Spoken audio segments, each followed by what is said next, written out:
And we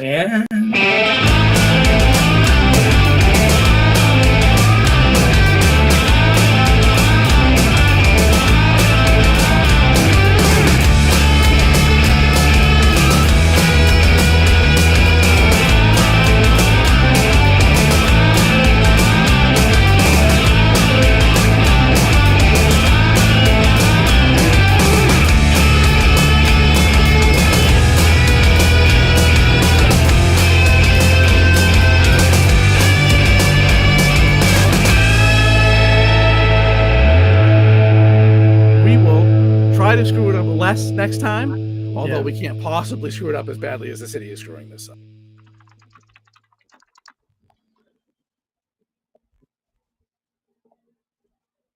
And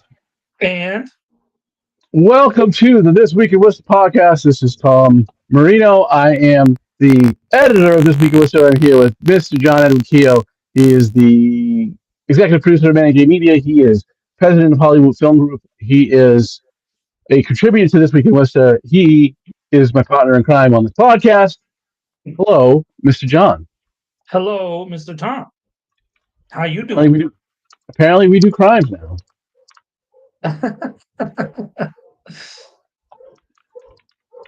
What is going on with you, sir? How has your week been since we last met? My week's been pretty good.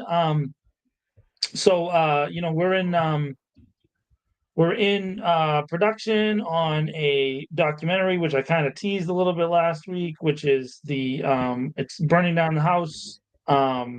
The great local Worcester filmmaker Tommy J. Dwyer is directing it, and myself and Leanne are producing it. We start filming tomorrow. We've been doing like little things here and there, but tomorrow's the big day, and then you can see there's like a big camera setup and lighting and stuff behind me. We'll be doing some interview kind of style stuff this week as well, and it's exciting because it's a really cool story. It's about the state of firehouses in Massachusetts and like why it takes so long to fix them. And we're starting with South Division, which is part of Tommy's promise to do Worcester-based film, and so that's why he and I work together, because we're focused on making stuff here in Worcester, Central Massachusetts, and New England. And so we get to start off with our hometown, right? This is where we live. This is what we love to do. And so that's super exciting. So it's really busy. Got a lot of stuff to do. Producing is a lot of phone calls, a lot of emails, a lot of details and oriented. But I couldn't ask for a better team to work with, and I'm grateful that Tommy, picked Hollywood to work with him. So that's really what's going on this week. And there's going to be a bunch of people back here, on Tuesday, and then. So hopefully, if we get this part done, it expands to Fall River and then to Boston. So it's really exciting opportunity for our companies to make a movie about something that's really important, which is taking care of firefighters and their families and their lives. It's really important to take care of them.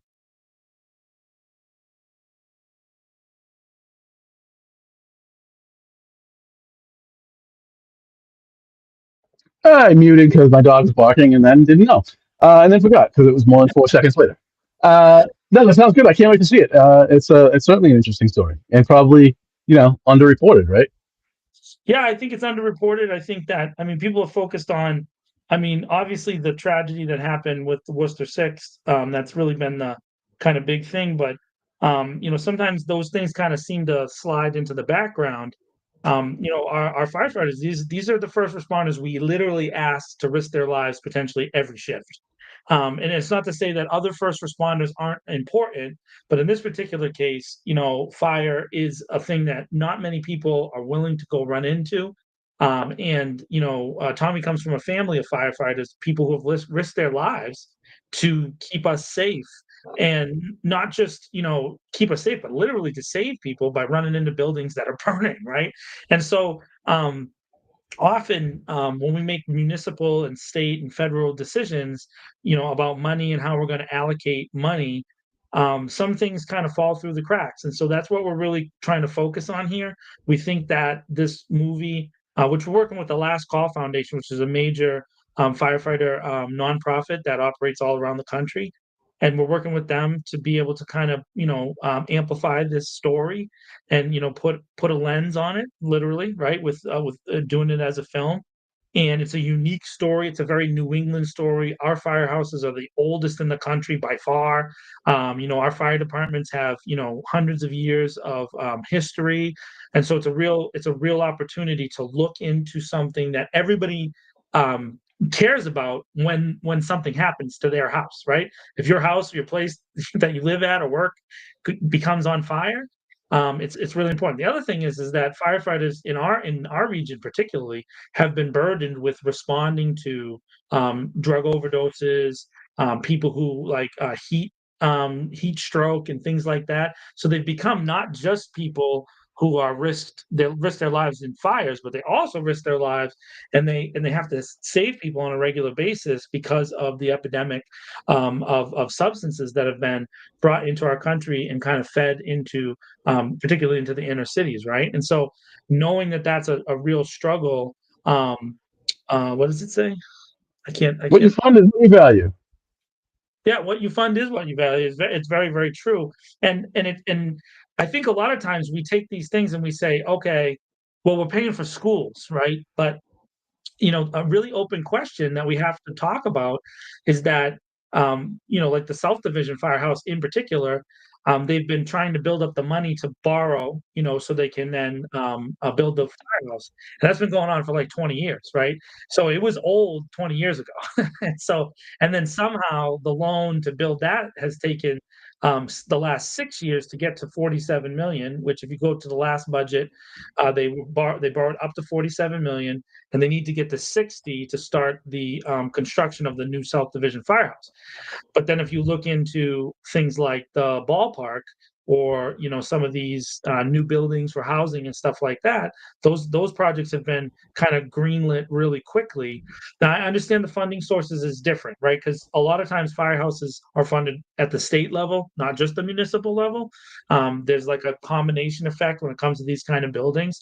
Just like we're staring down if you're a resident of Worcester, and it's coming a new police station very soon, because that building again was out of date in 1975. And so we have to look at these things and understand that what we put priorities is really, really important. But I also think there's like things to do with mitigation, Tom. Like there's some stuff, and I'm going to let Tommy's movie speak for itself, but there's some stuff in this film that is going to show little things that have accumulated and become big things. And they could have been maybe mitigated with regular maintenance and maybe a more specific thrust towards fixing and maintaining those things. And that really becomes a societal question, is really figuring out sarcasm in the chat.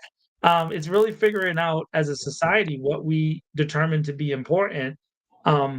And it's not to say that schools are less important than firehouses or firehouses are more important than police stations or whatever. It's just determining that we need to have this as kind of a important thing. And then our city in particular is a place where fires happen. And we've had tragedies with firefighters in our city. It's an old city in the country, right? Worcester's old. A lot of the buildings are old. A lot of the housing stock is old. And so we have to really talk about this as sometimes being more important than maybe, I don't know. I mean, as much as I love the playground improvements, Tom, that they did at Elm Park, and it does look beautiful over there, do we care as much about that park being fixed over the fire station? I don't know how you weigh those things out. Now I get it, it's not as much money. So I guess that's another thing too, is the volume of money that's needed to fix X. But I don't know. I think maybe you can make an argument that maybe the one something $1 million a year we're spending on ShotSpot are coming up. Maybe that's a question that you bring up. Maybe the technology improvements that we've made in other places maybe need to be looked at as being not as important as a fire station where our our our first responders who literally risk their lives every shift. we're asking them to live in conditions that we wouldn't live in. And not only that, wouldn't pass inspection if the building was built today. And so that's really what this movie is about. And of course, it's a personal connection with Tommy being the son of a firefighter, and how Worcester firefighters really kind of live together, and what we're asking them to do, the conditions of those places. For sure. Sounds interesting. Can't wait to see it. So you're shooting this week, right? It's shooting this week. We've already done some like prep stuff, but the two major days in Worcester are tomorrow and Tuesday. And then we'll be doing Leanne will be doing a ton of editing, and we'll see if we can turn around part one of this documentary series. And, again, just that commitment to making films here in Worcester, including documentaries, not just narratives. Awesome. Obviously, I put Sarah's comment on the screen. Hello to future mayor Frederick Nathan. Nice to see you and everyone else joining us. On to our agenda. Let's start with something that I'm unquestionably going to yell about. No way, Tom. That's why I put when I shared the podcast today. I put Tom yells at John just to cover you. Oh, I'm not yelling at you. Yeah, I know. But at least that's people will click on that. They'll be like, "What?" And they'll see what happens.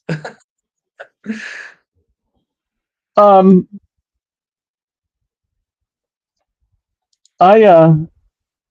trying to get to the. Oh, yeah, this is it. Okay. So, City has a new page on its website, and here it is. And here's all the recommendations from. This is just the equity report. I apologize. Where's the whole thing? I thought they linked it in their press release. Is that right? No, timeline. Is that? Yeah, there we go. So we have this page, which goes through the timeline of the things that they've done. Interesting that there's a couple things on there. Yeah, I mean, this is PR, nothing more. So I don't expect them to, actually be transparent. What about that meeting that wasn't a riot? We need to have that on there, no? Shouldn't we? No, don't mention that. December 18th, the 17th should be on there somewhere. Yeah, it's very common for them to go to City Hall and scream at victims of sexual assault with their lives. So there's that, and then there's this, which is the recommendations from the equity report. It's laughable, is what it is. I mean, they have their responses to all the things which they've gone over in meetings and whatever. Laughable, just laughable. That after what are we now 8 months deep? This is what we got. It was May 1st, by the way, that the meeting where they talked about some of the things they actually agreed with in the report, and supposedly there was supposed to be a report on that coming. Yeah, it was May 1st. 2.5 months they can't write a report. But they sure had no problem getting out 4,998 words on what they disagreed with in the report, though. I found this press release to be interesting because of the timing, right? Because one of our other subjects later on in the show is about Matt Moore, this guy who kind of suddenly appears in the media as the director of public relations and media or something over at the city. Communications, my bad. Director of communications. And then so he was on the Hank Stolz show, and we'll talk about that in a minute, but then this came down, and there was no warning of this being delivered on this day. So we didn't know this was coming. We knew that it was some timeline was sometime over the summertime, but it's just interesting that it happened right before this city council meeting, which has been like you said in the on our show notes, is that 5 weeks later the first new business, and so this kind of lands right before, and it lands after the agenda for the city council meeting came out for Tuesday, right? So there really is an interesting thing. I don't know that there was an opportunity for any counselors to put anything on related to this press release, right? And so if you were going to allow counselors who are running for office to engage and have the public engage with their counselors on items on the agenda, you would have had to have released it at least like a week earlier and given people a chance to do so. But now that's not going to be the case. So the earliest really there would be an opportunity for someone to speak on this would be in August, unless they use the report from the Public Safety Committee, which is to file a particular petition from 3 of our local union leaders. Well, 1 current union leader and 2 former union leaders, right? So you could use that item. Let's say if you did want to speak about this particular press release, you could use that item and kind of loop that in, because it is a related item. And so I think, again, it's really about the communications over there. What exactly is the point of this website? It's supposed to help the community engage with this. But one of the things that has been talked about from community leaders, and now I want to also point out, not just people that are considered progressive or liberal or Democrat, but also conservative leaders have made these statements, and including up until some city councilors that would be considered more conservative have talked about engaging in conversation with the community as being an essential tool, right? And so these 2 pieces of this website just kind of put out the city's interpretation of what's happened. It doesn't allow for, there's no real place for the community to say, I agree or disagree. It's just, this is what we say happened. And I think that without like rehashing, and we've covered this, backwards, forwards, upwards, down, sideways, inside and out. That's really what the community has asked for. And this website doesn't do that. The community is looking for a chance to say what they want to say without being told that they're liars. And the city really hasn't afforded them, from the administration side to the police leadership side to the city council side, a place for them to be able to say what they need to say without being accused of being dishonest. And so, but they're allowed to call other people dishonest. And that's really, really difficult to be in a position. So there's always going to be a group of people, and I'm trying to be careful here because, Tom, you and I don't have the same experience as folks that have different cultural backgrounds. But I think what I can say from hearing from those leaders on a regular basis is we deserve our chance to be heard, and we don't feel like we're being heard. And so, what is the balance there? How do you balance that? And I don't know that the city's done this. The other thing, Tom, and this is something you and I have talked about a bunch, is I don't see anywhere on here when the mayor's other 4 public hearings are going to take place between now and the election. Because they're not. So that's a really important aspect. And so, those public hearings are elected officials engaging in kind of a detailed conversation with the leaders of the police department and the leaders of the administration, right? It doesn't really afford the public a huge amount of engagement, but it does allow the public to stand at the podium and at least say out loud, this is how I feel. And hopefully their counselor then hears it and kind of incorporates that into what they say to the leadership there. And so I think that, again, we've talked about this. Consistent public pressure is the only way for these things to take place. And my encouragement to the leaders of local community groups that have reached out to Tom and I, that I would say that the endorsement season is coming up, right? Worcester's classic season of endorsements, which is the dog days of August. There's a lot of endorsements that have already gone that kind of go earlier, but the traditional community group endorsements come out in August. And I think that if you do feel strongly that you think there's a candidate you're going to endorse, but they haven't yet gone on the record about this subject, I think now's the time to consider withholding that endorsement, at least the minimum, until they go on the record. And if you don't do that, then you're not going to hear anything until at least after the primary.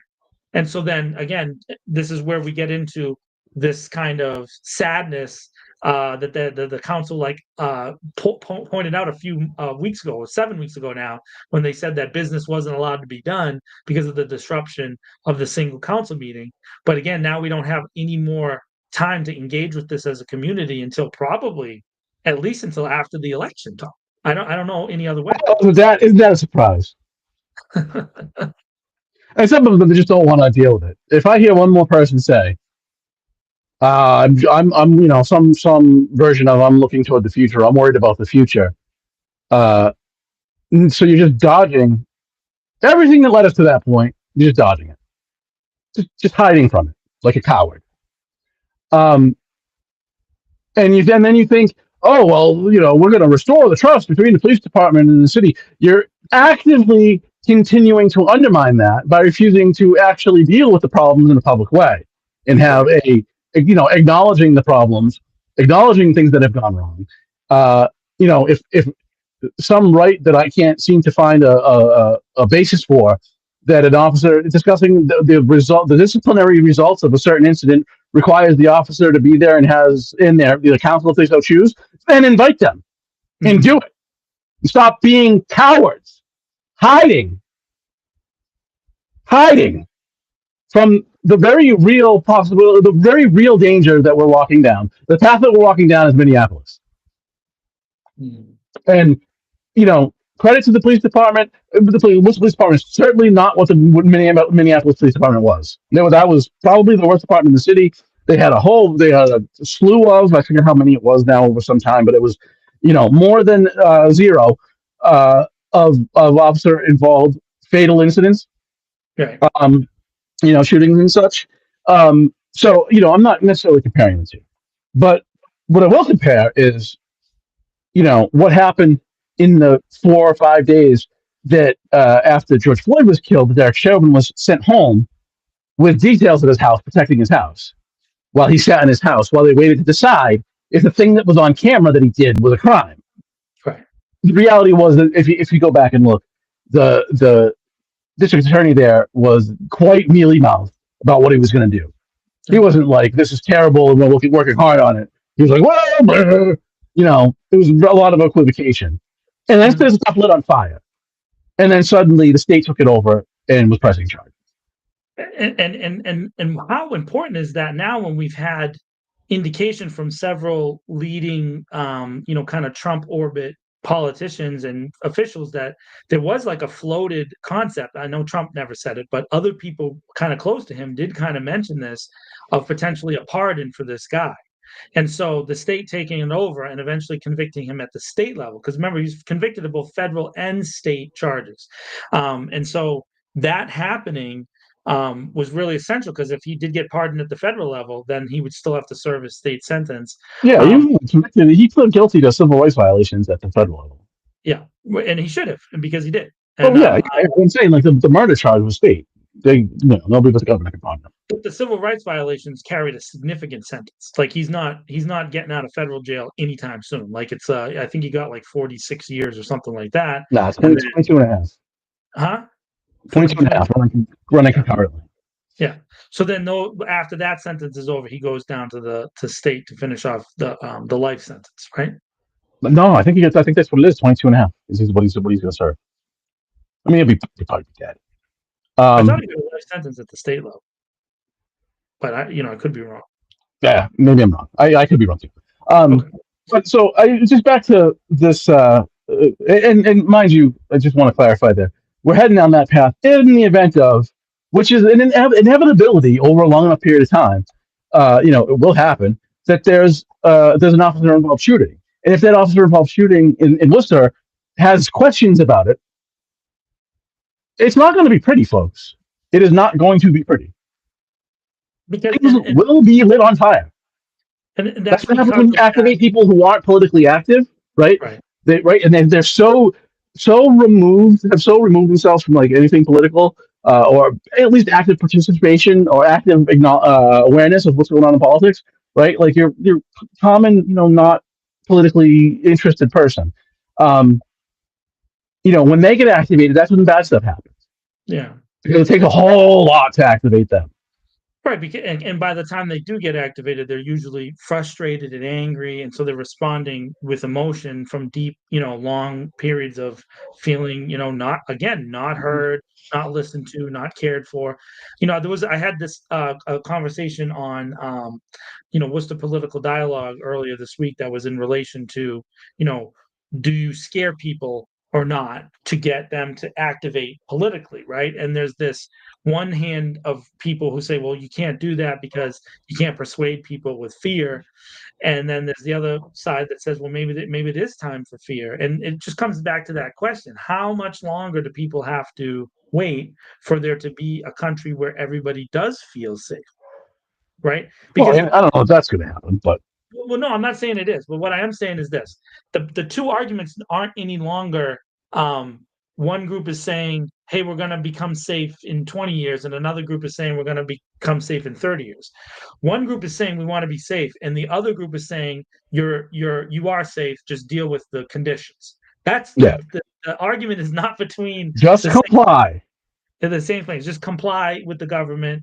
And so it comes down to this. So really interesting. I want to kind of connect this to that national argument about ICE. And the thing that really strikes me, Tom, is that if everything that they're doing is on the level, how come they're not wearing body cameras? Because it's not on the level. It's an intimidation campaign. But interestingly enough, FBI agents and ATF agents that work in different cases are wearing body cameras. So there are federal level body cameras. So that really strikes me as an important, kind of distinction. Like, so why would you say, hey, everything we're doing is right?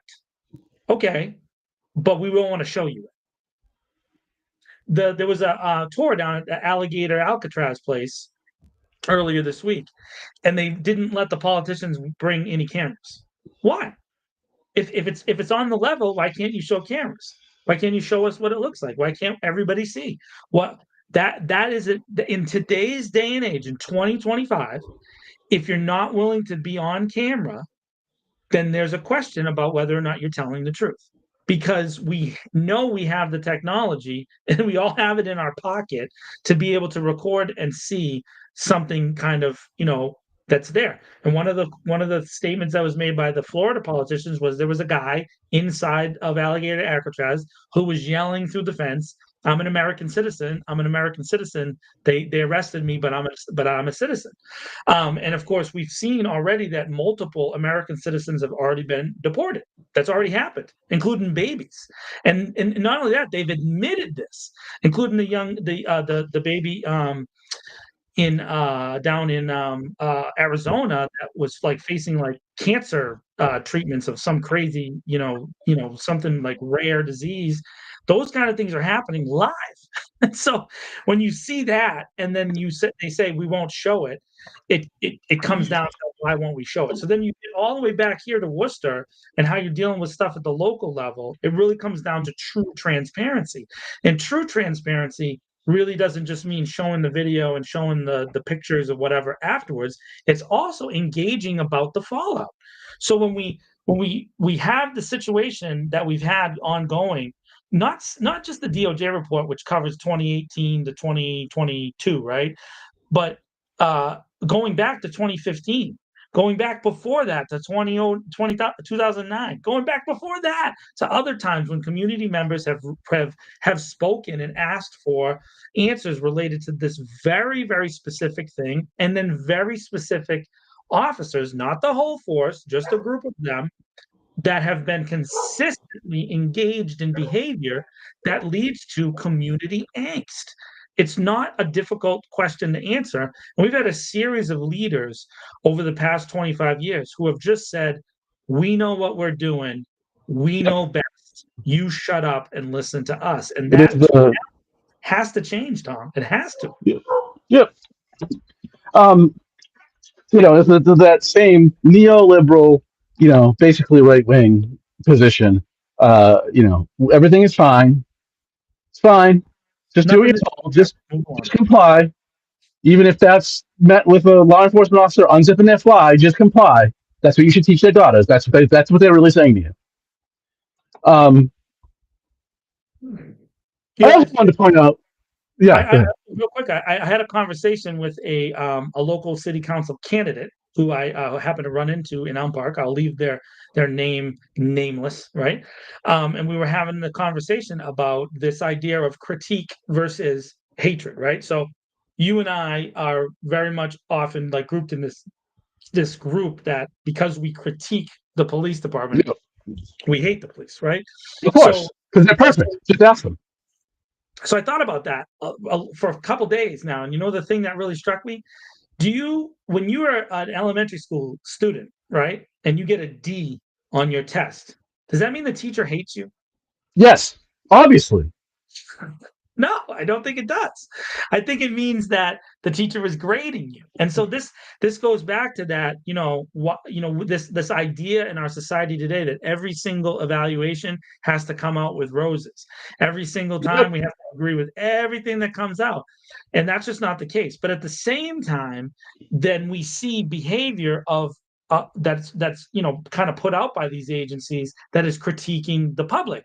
For example, every time there's an arrest in the city of Worcester now that's like has any prominence, it's on the police Facebook page, and it is not alleged. It is this person did this, and they have this on them, and this is what we did, and here's their name, and this is where they came from, and that's just how it's done all the time. I know that there hasn't. If you're somebody that's known, or like, and you have the right political friends, or you don't end up on one of those pages.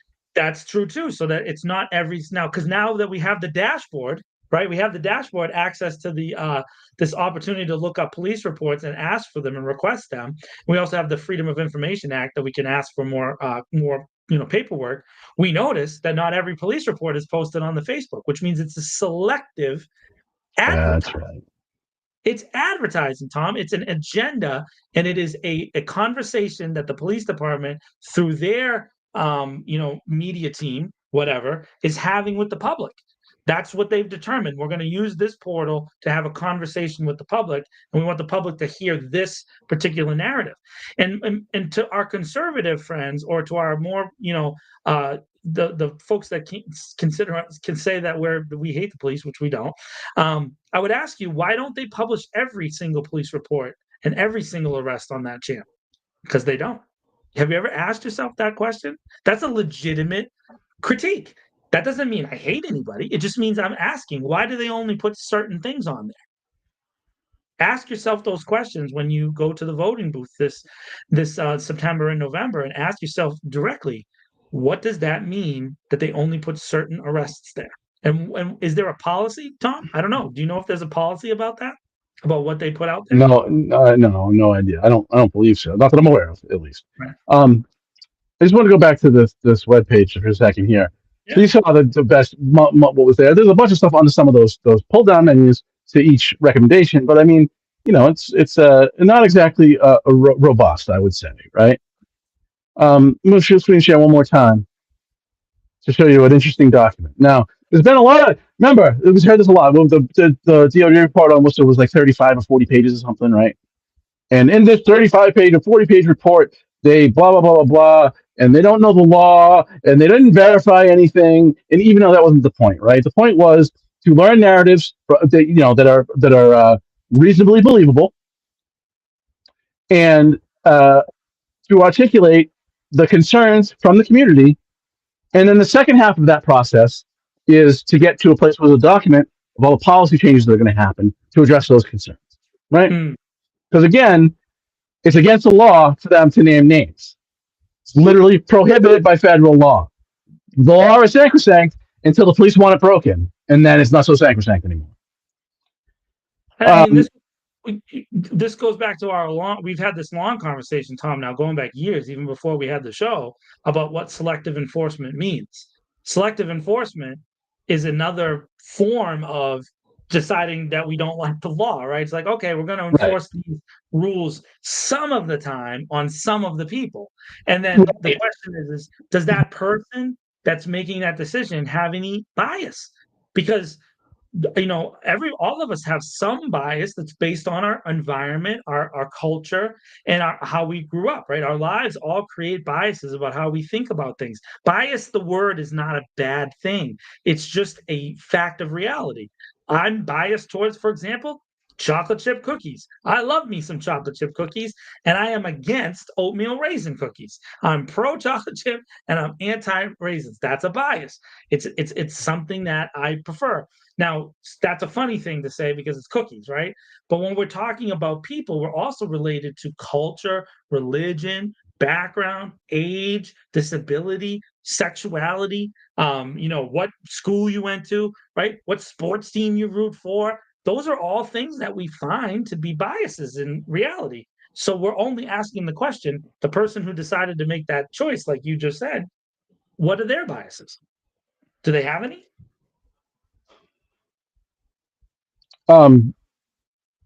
Like, who's your favorite hockey team, Tom? I have an extreme bias against the Montreal Canadiens, that's for sure. It's a bias. It's right there. It's okay. So anyway, so the summary report, the 35 or 40 pages, I think it was 38 pages, I forget. And it was always lacking. And then there's these 18 recommendations at the end that some have commented are kind of boilerplate. And you're right, because that's not the crux of the thing, right? And this is the big lie that we've been told over and over again. And I'm just going to call it a lie because if they're too stupid to know, they're dangerous. I don't believe that they don't know. Okay, I believe they're lying. That process after the summary report, then there's a negotiation process between the city and the Department of Justice in which they come up with a document.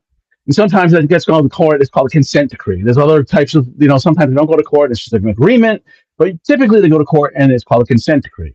Now, that's not going to happen in Worcester because this wonderful administration we have at the federal level decided that it wants more bad cops on the street. And so it doesn't like these reviews. Mm. And so it killed all the consent decrees. So here what we see is, once I put it on the screen, you have to hit the right button though, this is, sorry, I think I don't want there to be any volume feedback. There we go. No, you're good. It's an option.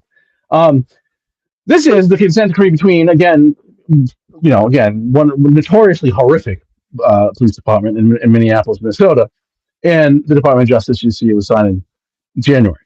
I filed in January, just before the new president came into office. And unlike the 30-page report, I don't know if you can see at the top here. This is 171 pages, slightly more robust. Their summary report was much longer than Worcester because they had a lot more stuff wrong. But I mean, you're looking for policy detail that we've heard. Oh, they're just these boilerplate suggestions or recommendations. No, here's the actual document that is the agreement between the city and the Department of Justice on what they're going to do, right? And I mean, this is just the table of contents on a wide area of policy-related issues. Again, supervision, body one cameras, misconduct and accountability. Imagine, how to handle people with behavioral disabilities. First Amendment concerns, fair and impartial policing, etc. Right, use of force, of course, is first. And I'm just going to point out one of these things. And the misconduct and accountability section here, disciplinary matrix. So what that basically says is, categorize the different types of misconduct, and then you have a matrix which will determine the accountability measures, the discipline when those policies are violated. Seems pretty standard stuff, huh? Guess what? What the city of Worcester does not have any standards on what the misconduct and accountability measures are to be. And what's going to happen now, it's already happened a couple of times. I'll have something on this soon, waiting for some records to come back. There has been some suspensions at the Worcester Police Department. There actually has been, since this chief has been chief, on a couple of occasions, excessive force complaints that have been sustained, which is a good thing. But what you'll see is 5-day suspensions, because anything more than 5 days can then be appealed to the welfare system for bad cops called civil service. and civil service overwhelmingly can't find a reason to fire a cop ever. Not ever. That's an overstatement. But it frequently will order cops back on the job when the city that employs them doesn't want them anymore. And so, this creates some as it says, a disciplinary matrix creates standards for what punishment is going to be for violating policy, right? And those policies, of course, categorized into severity. There's a million things you could take away from this that would apply to Worcester. Now, just recently, a few weeks ago, a month ago, the Trump administration decided it didn't want it wanted to dreadfully drop this consent decree. That it doesn't, because it requires also monitoring and a whole bunch of stuff holding the city accountable. Mind you, it is very expensive because you have to hire a consulting group to, consulting company to then oversee implementation and blah blah blah. It's certainly expensive. But to stop getting your people, in their case, shot and killed and here, beat up for no reason in certain cases, seems like a good investment, rather than a ballpark. But we're not going to get. I'm not sure we're going to get here. According to all sources, the investigation is still open, or the investigation, I guess, because they finished their preliminary investigation. Now they're in this part. So this pattern and practice process is still ongoing. But it certainly won't be a consent decree because this administration doesn't want to do that. And then this administration went to court and said, we want to drop the consent decree with Minneapolis. Again, notoriously horrific police department. And they're now the chief of police. And so them dropping this. They said, no, please, we want to be held accountable.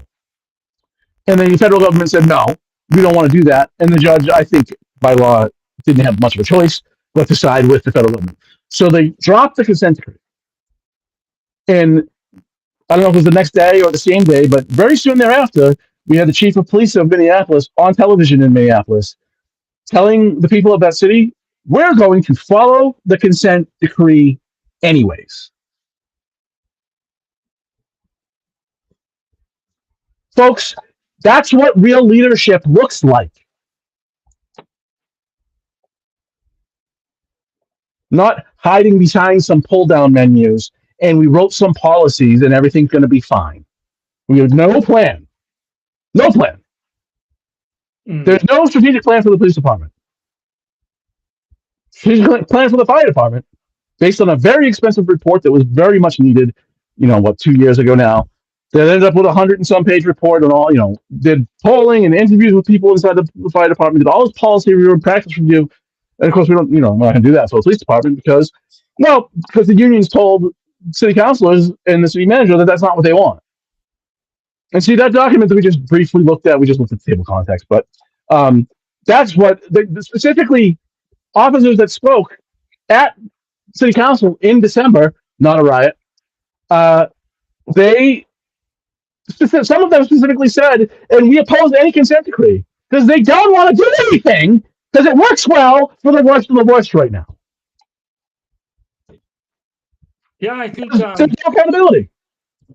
And there's a ton of good people in the police department. So, I almost cursed. I almost said a really dirty word. So you can call me anti-police all you want. I like good cops. Good cops are great. Bad cops shouldn't be cops. If you are opposed to that position, maybe you should ask what kind of cop you are. So that we talked a little bit about this, and I've actually discussed this with some state level leaders. So in Massachusetts, it's illegal for a person with a record to become a police officer, right? But if you accrue that record after you're a police officer, that's fine. Right. So that's the real distinction. That's hard to understand. I mean, there are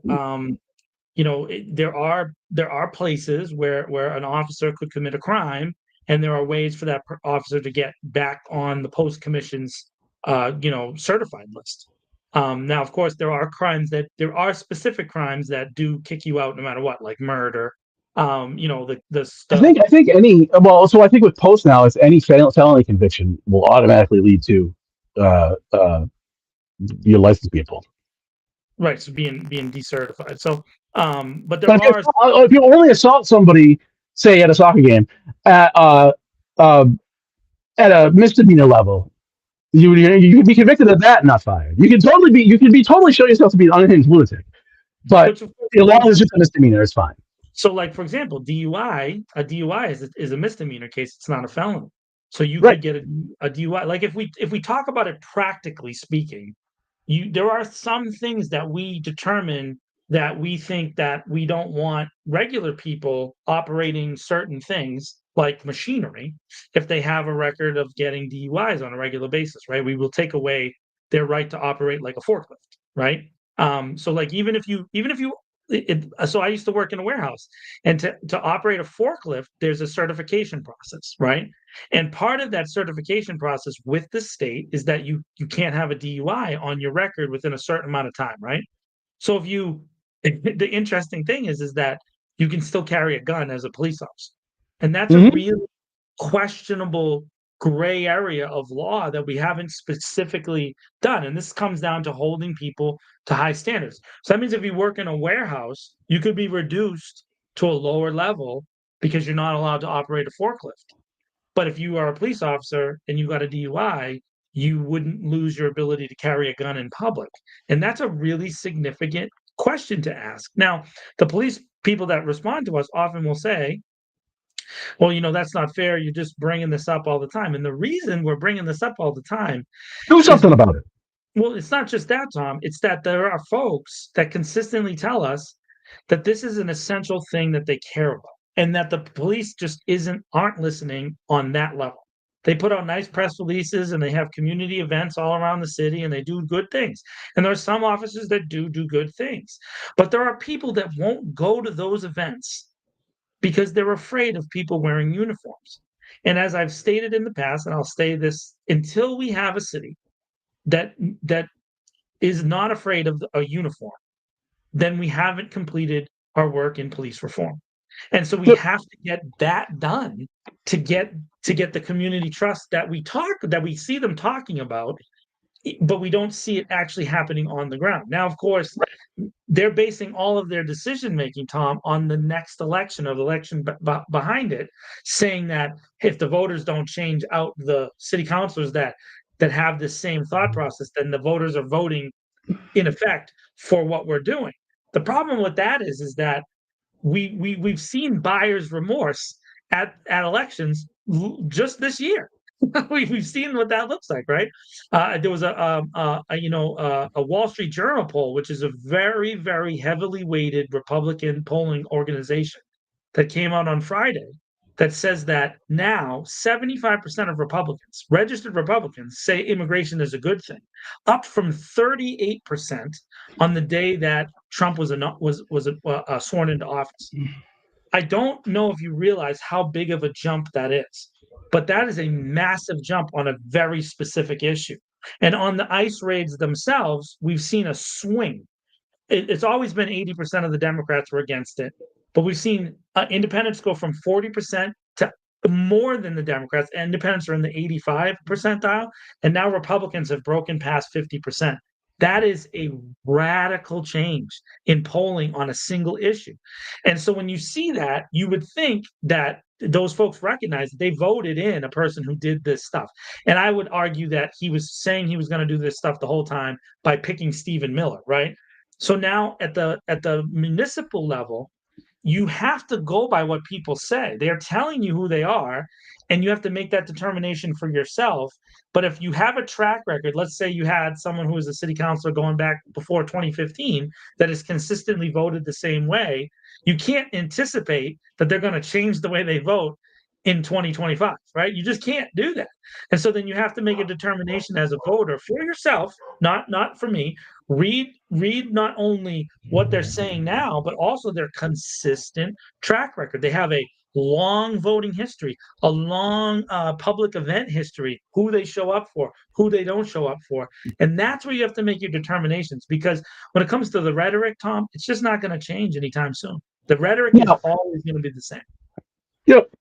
And kind of a side note to this. Saw a post on social media from Keith Linares, who's running for District 1. And he said in the last she's been to community, running for office, she's doing the community meetings round. That's what you should do. And he said that the officer at that community meeting noted in both of the last 2 meetings that he's not a candidate that supports the police. So, but what's a police officer on duty, being paid in uniform, literally campaigning? Yeah. Literally campaigning. Yeah, that's what we're seeing. That's definitely something that has existed in the past. I mean, dude, Ray Mariano, of all people, wrote this article in the Telegram Gazette 2 weeks ago where he recalled when he was mayor, the police officers in uniform with their weapons all on their sides going into the Esther Howland chamber and standing directly behind all the city councilors when they were dealing with the union contract at the time. And that, folks, is the gangster mentality that this police department has had for a very long time. I want to point out something, and Ray, I disagree with Ray on a lot of stuff. On most things. In this case, Ray took a big chance by saying this because several of the leadership officers that exist today were there as regular officers that day. And we have to take that into consideration about culture when it comes to an organization. This is a culture that has existed. And if they at one point justified themselves as young officers to stand behind city councilors with weapons on, in uniform, and they didn't care about the ramifications, knowing full well that Ray Mariano probably, I don't know, maybe one of the top 5 most at least well-known politicians in Worcester's history would be able to remember that, because it wasn't that long ago that he was our mayor. It's not like it was 7,000 years ago. It was in 1975. No, this is in the late 90s. It's not that long ago, folks. And so we got to look at that and say, hey, are some of those officers still around? Yes, they are. They're deputy chiefs and they're captains and they're lieutenants, and they are, they're there still. Now they're older and maybe they're close to retirement, and maybe some of them have already moved on. But the fact is that culture still exists, and we have to deal with that. Now, I reached out to several people after Ray's article that I know that happened to be in that leadership group. And I said, hey, what's up with this? Were you there? Yeah, I was there. And so that's what you have to look at. It's like, and then the thought is that it was a different time. So it's a different time. You don't understand, that's how we dealt with things back then. Did anybody ever apologize? No. And that's a really scary thing for our community, Yeah, right. All right. Was he? And you know what? There are people out there that say, "Well, you see how much better it's gotten." It's just like. So that's the thing about getting better. Yeah. Better. I screw Obama. Better isn't necessarily good. No, but also I don't know that saying it's better is better, right? Just because. So I can order a pizza right now on my phone. Right, I can pick up my phone and I can order a pizza right now. Okay, and I can have the pizza delivered to the door to my side here. Hold on, let me point down the hallway. There's a hallway right there, right, and then there's a door out there to the basement steps that lead out of the office building that I have my office in. And the pizza guy could come right there instantaneously. It could happen just like that. Boom, I have a pizza in like 20 minutes. That doesn't necessarily make my life better. In fact, I could argue that having access to pizza 24 hours might be a bad thing for John, right? So convenience in technology and like little life things like microwaves and air fryers and that kind of stuff, and access to those things, that doesn't necessarily mean your life is better. And also the internet, being able to go online and just argue with people all day long and say crazy things on Facebook and Instagram in the safety of my cell phone or my tablet or my laptop, that doesn't necessarily mean my life is better. It doesn't mean it's progressed. When the same attitudes exist And the same thought process exists, and people continue in the leadership positions to have those thought processes. All they've done is tell you that you have freedom, but it's really just fake. George Carlin said it best. Baskin Robbins, you got 23 flavors, but you only have 2 flavors of politics that you're allowed to pick from. And it's not real choice, it's the illusion of choice. And that's what we really have to talk about openly, is that we are living in a reality where these choices that we think we have aren't really getting us where we want. So what do we do, Tom? Now, do we vote for one party and say, well, we're going to push it all our chips in this one side and just vote for this one group because they're the ones that are less bad than the other ones? I don't think that's the right way either. Does it mean we go on the Elon Musk train and we're going to start voting for what did he call it? The American Party, the X Party, or whatever it is? I don't know that that's the case either. I think that the only thing we haven't done in the past, I don't know, 75 years, is truly opt out of the system and vote for people that are completely different and completely change the reality. And you can see whenever anybody changes anything slightly, man, did they come for them full force, boy. Oh my goodness. And by the way, it happens on the right and the left. So let's not talk about the guy who's the candidate for mayor in New York, because that's like an easy go-to. But what about the Republican guy who voted against the big beautiful bill, right? Massey. So that guy is a Republican guy. He's a libertarian kind of leaning dude, but he also has, this tendency to vote against this party and to vote for specific things. He was also he was one of the people who said that Trump should have to ask Congress to shoot people. Yeah, because that's what our Constitution says. The president is supposed to ask. Your life is good, so go get pizza. So yeah, but that's the thing. Not everybody who lives in my general vicinity can say the same thing, Fred. And that's the real big problem. I think that everybody should be able to go get pizza. But they can't. That's a legitimate condition of our lives. So that's really the argument, Tom. It's like we got to start putting in people that like rock the boat, man, and change things. And not for violence, because everybody automatically assumes that means violence. No, but what we're saying is change, real, articulable change. And the only way you do that is by looking outside the status quo. You got to look different. So yeah, more nonsense from the city, pretending like it's reforming the police department. Yeah. It's just my level of disgust is so off the charts at this point. It's. I just want to scream curse words. That's all I want to do is scream curse words. That's how infuriating it all is. But instead, you're going to write dynamic articles on thisweekinworcester.com. By the way, the This Week in Worcester podcast is available on a bunch of platforms now, thanks to the hard work of our editor, Tom Marino. So where can you get, if you want to check out all the coverage that we've done now for almost 2 years, Tom, the live podcast has been up. So what are we looking at? Spotify. Where else can you get it? Just Spotify. You built it up way too much. Just Spotify at the moment. Just Spotify. So Spotify and YouTube and Facebook, you can get, and then the website, obviously, you can get old issues of the This Week in Worcester podcast. So go back there and listen to this. We've been talking about consistent and regular approach to municipal governments in the city of Worcester and local surrounding areas, the economy, and different things. And you got to check it out because we're making a case, not for necessarily a particular politician, right? We're not saying that, but we are saying for a particular brand of thinking. You have to think outside the normal approach to municipal government for there to be real change in the city of Worcester. Can we save the country? I have no idea.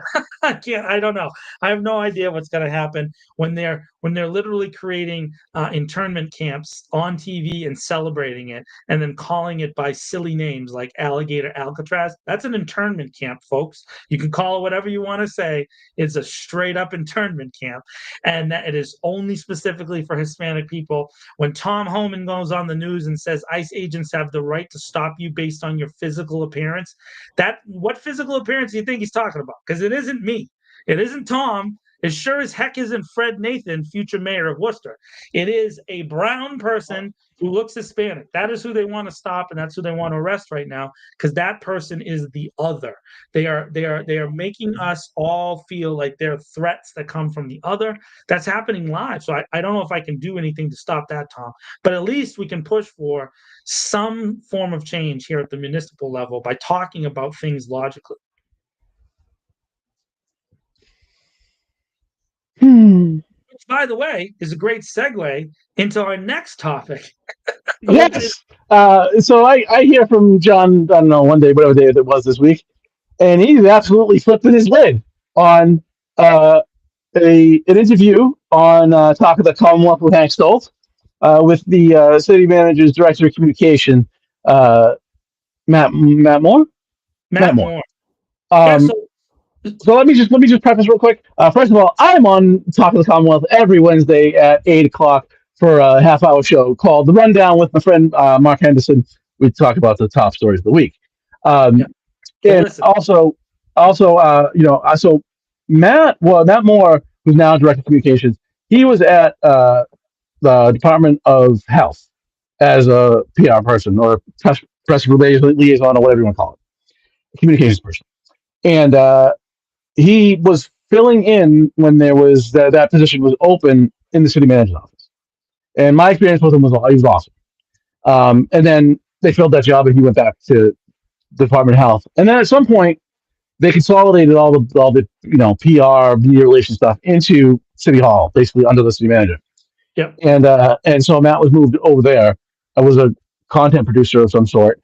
And then I'm not sure when he was actually. I don't remember hearing that he had been appointed director of communication.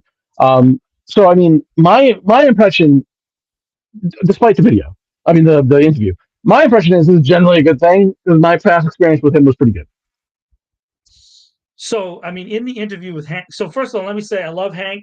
Big fan of Hank. I've been on the show multiple times talking about politics with Tom, talking about movie related stuff in the film industry here in the city of Worcester. I've been on Manny's gone on there a bunch of times. Tom Dwyer's gone on there several times.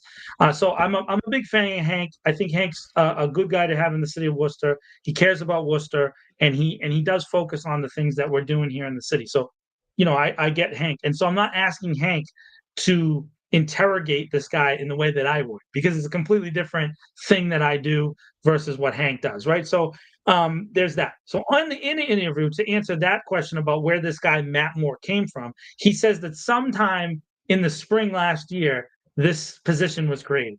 So at some point, April, May of last year, maybe around the last budget time, this position was created. They kind of consolidated media. That's what he said in the interview. Right. Yeah, and then so that was in the. I think it was, if I remember correctly, it was in the budget last year. It went unfilled for a while. I'm not sure when they filled it.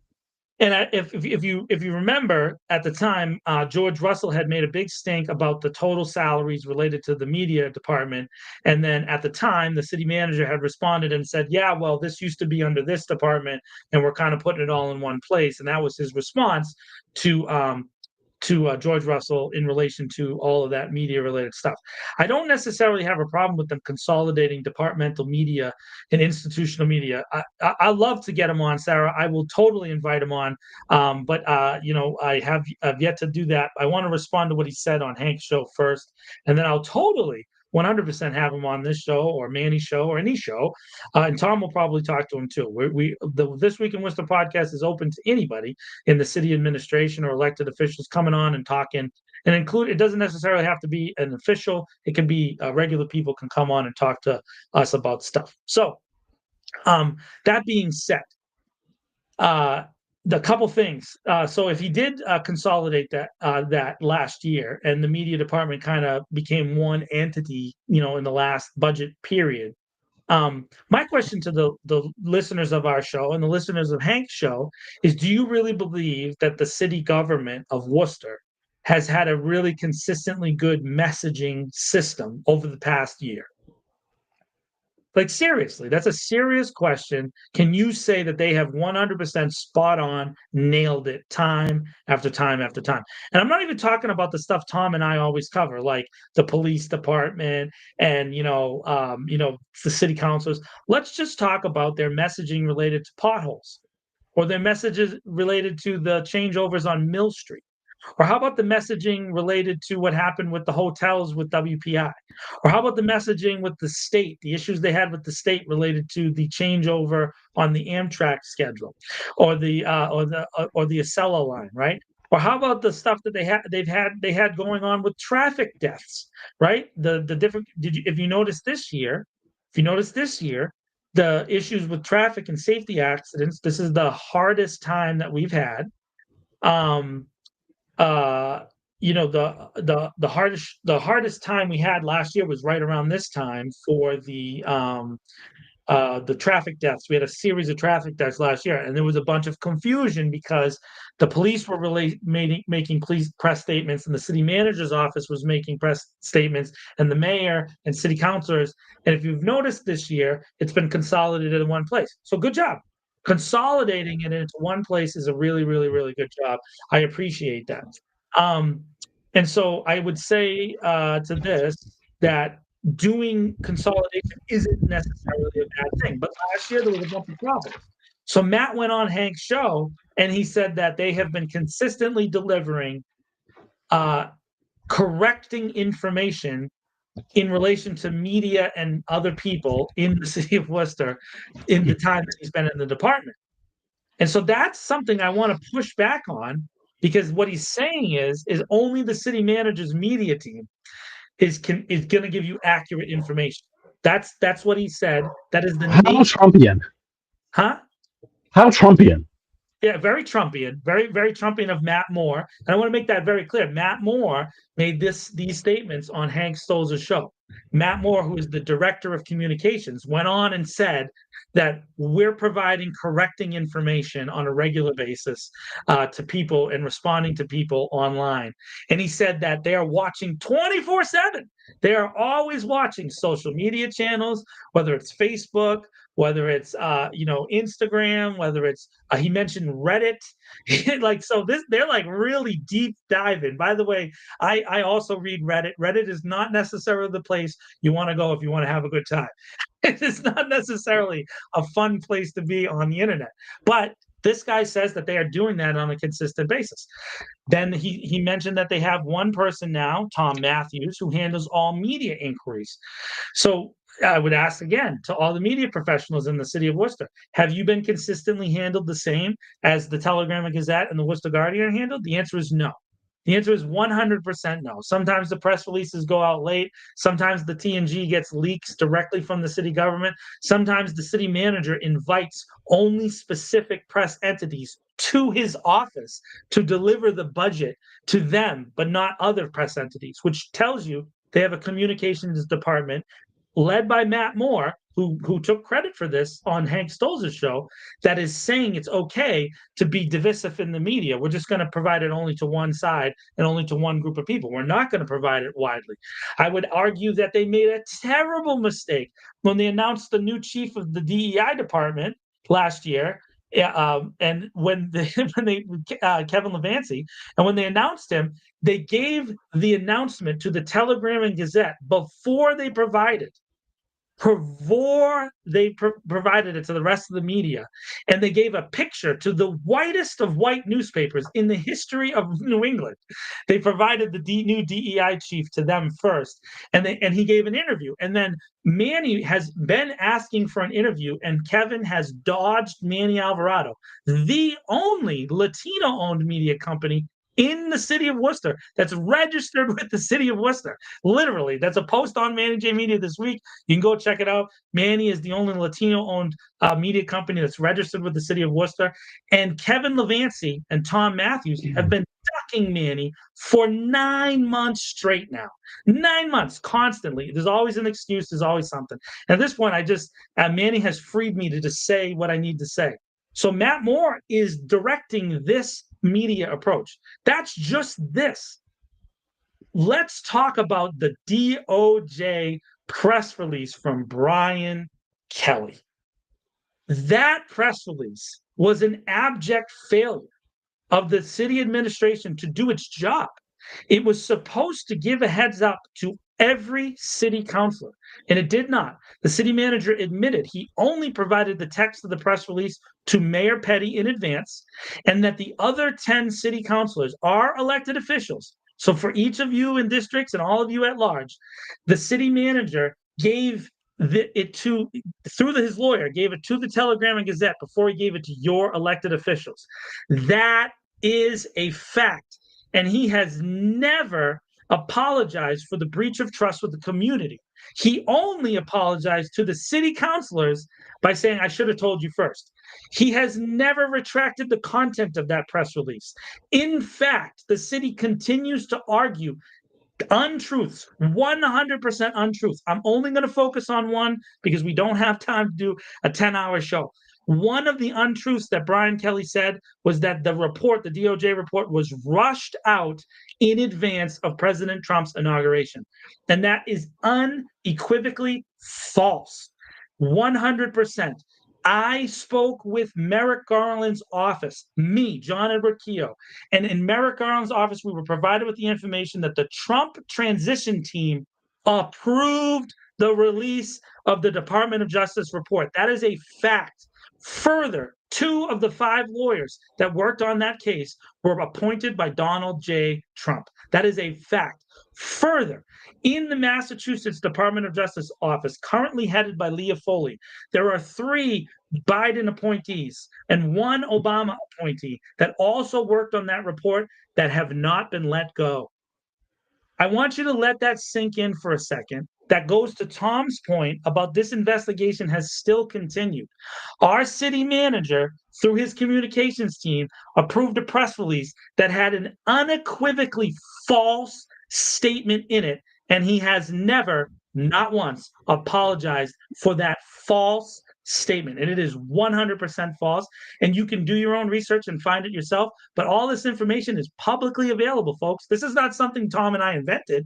This is something that's been reported on, not just by us. You can check out articles by Brad Petroshen in the Times since then. You can talk about Ray Mariano, who mentioned us in one of his articles. You can talk about it on Hank Stolz's show. A dozen people have covered what Tom and I reported back then. And 100%, the consensus is clear. We were right, and the city manager lied in his press release through the attorney, Brian Kelly. And you want to know why they've never come after us for that, Tom? Because they know we're telling the truth. But Matt Moore decided this week to go on Hank Stolz's show and say they have never provided misinformation to the public. But we have 100% incontrovertible evidence that that is a false statement. So Matt Moore, you have in your first public appearance, you repeated a lie. So that's number one. And I want you to let that sink in. The newly christened media leader for the city, who's going to be now giving us all kinds of cool statements out in the press. His first appearance was to lie. And if you don't believe us, you can check out Tom's reporting on the cases that are still going through. There are cases still going through court where the city is being sued, and the city has insisted. Pastor Rizzotti is one case in particular. Insisted in its filings that statement by Brian Kelly is true, that the report was rushed. That is in court, folks. They've done that in court. This is on the record. They got nothing to say to us, and we know that to be true. At the city manager's evaluation just 4 weeks ago, Councilor King gave credit to the city manager for taking responsibility for this issue. I want you to let that sit in. Councilor King, who is considered oppositional to Mayor Petty, gave credit to the city manager for admitting his blunder in not providing it to the elected officials, not to the public, where community trust was broken, probably permanently by Eric Batista, but to the sitting city councils, and that's it. Tom, when I heard him say this, I lost my mind. But instead of doing the stupid thing, which I've done before on this show, I get mad and I'm angry, I decided I'm going to think through it. I almost called into Hank's show on Friday to refute it point by point, but I'm not going to do that. I just want you to understand, one, he lied about this. The second thing, and this will be the end of what I have to say about Matt Moore tonight, I'm going to write a deeper, longer article for Tom that you'll be able to find on This Week in Worcester this week. He also said that every item on the city councilor agenda, you go back and look this, and he said this more than one time, passes through his office. Which is that, so the last thing with the lawyer's report, I don't know that actually went through communications. From what we heard, it was, city manager had it, the mayor had it, and the city manager approved it. So I'm not as strong on that one as you are, but this was an unbelievable statement.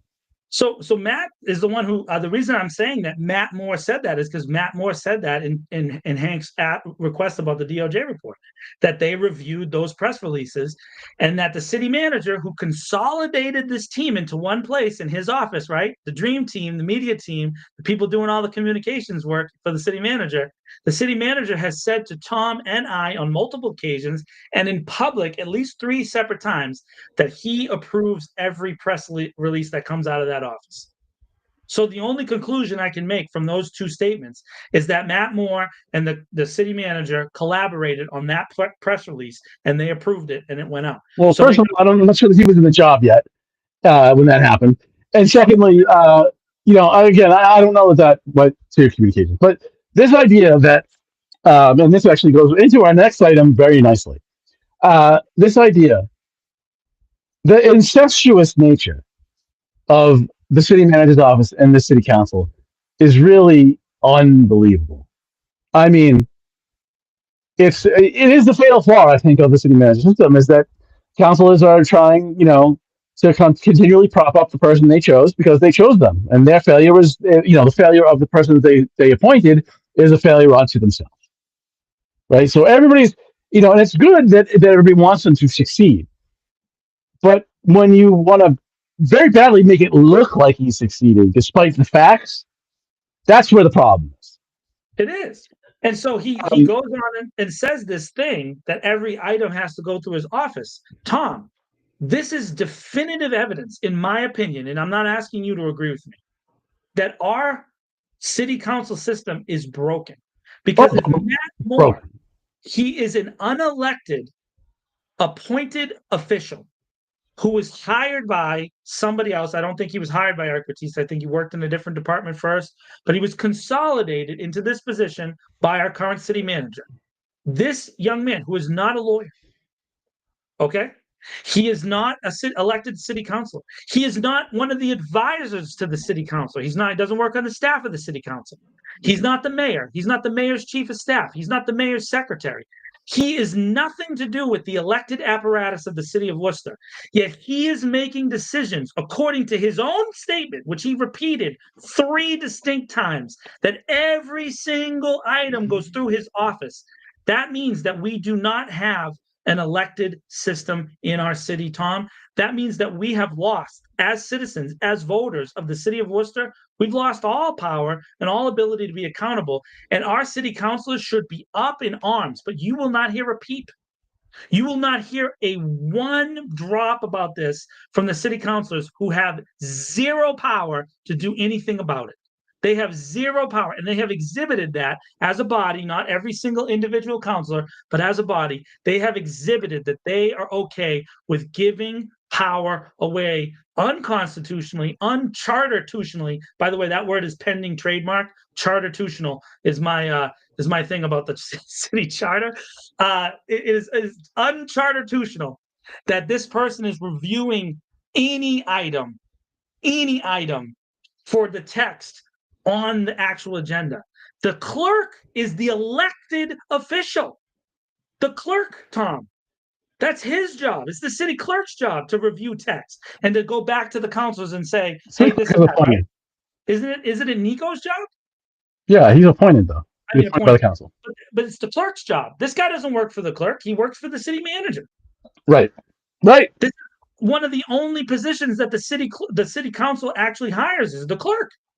Yep. And the clerk's job has been usurped by this young man who said it publicly, like it doesn't even matter. Now, I want to say this to the people listening because I'm getting texts all over the place. And they're like, that's not what he meant. That's not what he meant. Hold on a second. It doesn't matter if it's what he meant. He says he's the director of communications. That means that in his first public appearance on Hank Stolz's show, he has failed to do his job. He has failed epically to do his job, to communicate well what exactly he meant by every item on the agenda goes through my office. That's what he said.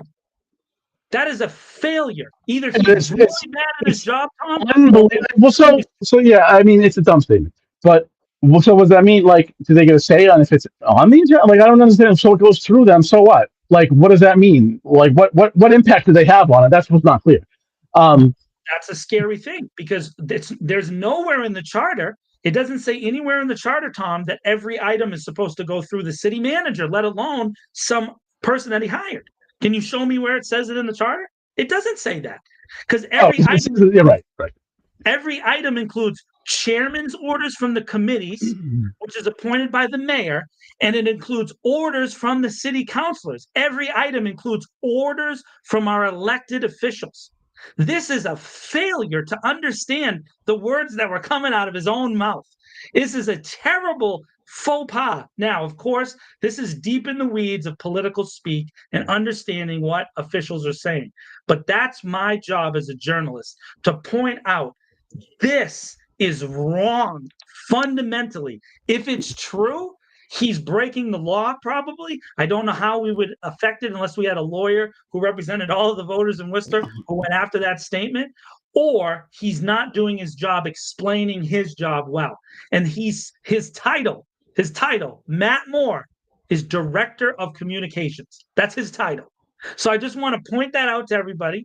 And you do your own research. Go back and listen to Hank Stolz's show. He'll love that. Go on the Podbean thing that he has on the radio Commonwealth. What is it? Yeah. You know what it is, but it's the deep dive, which he has on a regular basis. But Radio Worcester, Hank Stolz, the founder of Radio Worcester, right? That's our homeboy, our G Money road dog, Hank Stolz. Go over to his page. I'm sending you to a person who's in media on a different place. Go over there. Listen to the interview. I posted it in Worcester Political Dialogue. Go click on it. Make sure Hank gets all the clicks and all the likes. And you ask yourself the question, what does he mean? Every item goes through him. Yeah, so I mean, just those two things. I only covered two things. He spoke for 23 minutes, Tom, and there are another just ton of things that he said that are just ultra contradictions and outright lies. But hey, I'm just giving you two, folks. I don't care if you vote for Mayor Petty or if you vote for Christian King. Go read, listen, and check it out for yourselves. And you come back and you tell me that he didn't say what he said he said. So yeah, I mean, what does that mean is the operative question there. But it does tie in well into our speaking of interference in city council process. The city solicitor is out of control at this point. Just rejecting petitions. Petitions, baby. We just need to accept that we are no longer allowed to petition our government here in the city of Worcester to do anything unless it's like change a road. But I think you and I tied Freddie this year for most rejected petitions now. I'm pretty sure we're tied with Freddie Nathan.